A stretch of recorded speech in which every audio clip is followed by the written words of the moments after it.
What's up guys, si Jinan in the house. Selamat pagi, apa khabar kepada anda semua?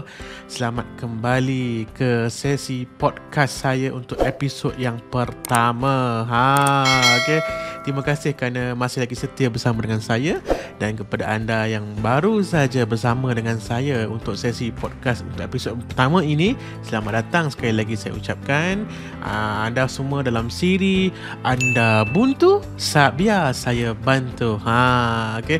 So untuk episod pertama ni saya ada dapat satu soalan. Satu soalan daripada seorang daripada seorang lah. Maksudnya kita tengok namanya. Soalan ni pada Ahmad Danish bin Muhammad Saiful Nahar daripada Tanjung Malim, Perak.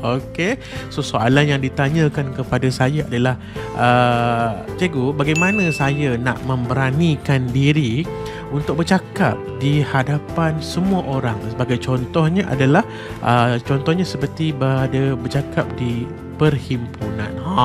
Soalan. Terima kasih kepada Danish kerana melontarkan soalan tersebut. Baik, sebenarnya mudah saja Danish. Perkara pertama sekali, bila kita nak mula untuk memberanikan diri untuk bercakap di hadapan, perkara pertama sekali adalah kita kena relax terlebih dahulu. Penting sangat bila kita mungkin itu adalah first time bagi kita, lagi-lagi kalau yang tak pernah, tak ada pengalaman dan sebagainya, kita kena kena belajar untuk tenangkan diri terlebih dahulu. Sebab apa tenangkan diri itu sangat penting? Kerana ia akan membantu kita dalam menghadapi situasi tersebut. Bila kita tenang, kita relax, kita takkan ada masalah di kemudian hari. Sebab apa saya cakap macam tu? Sebab selalunya bila kita rasa gemuruh yang melampau, time itulah banyak perkara yang akan berlaku.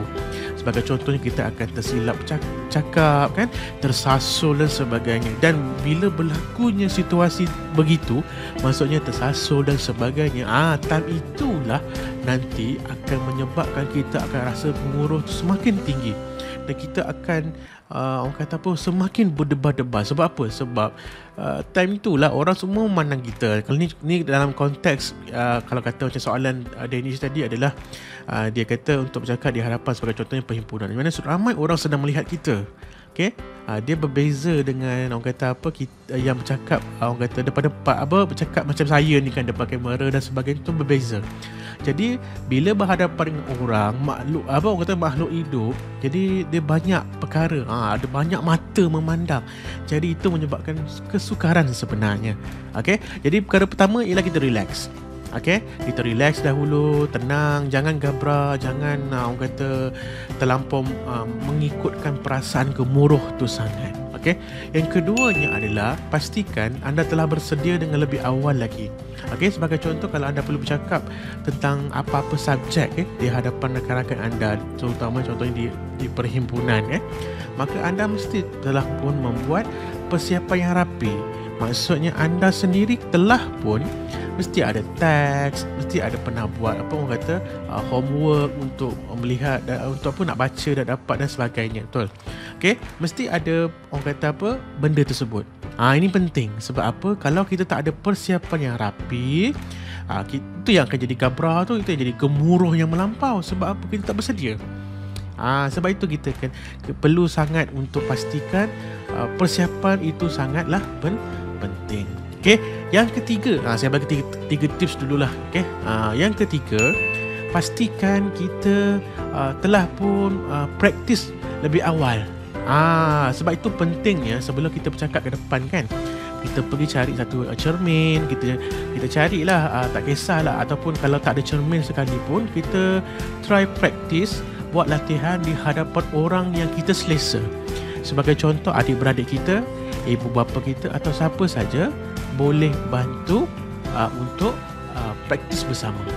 Sebab itu sangat penting saya kata untuk anda semua praktis. Maknanya bila kita praktis, contohnya kalau bercakap depan kamera sajalah, maksudnya depan cermin kan, kita bercakap, kita akan nampak diri kita kan. So kita akan tengok macam, okey ke cara aku cakap ni?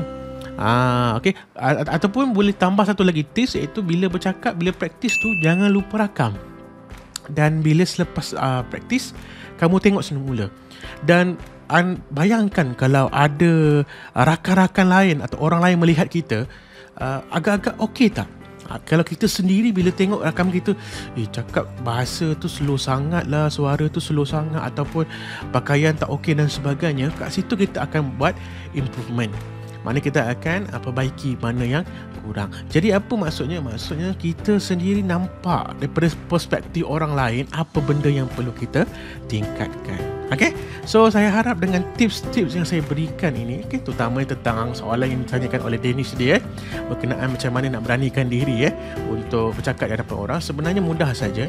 Okay? Be yourself, jangan takut dan jangan gabrah. Gemuruh tu biasa, normal. Cuma jangan terlampau mengikutkan sangat rasa gemuruh tersebut.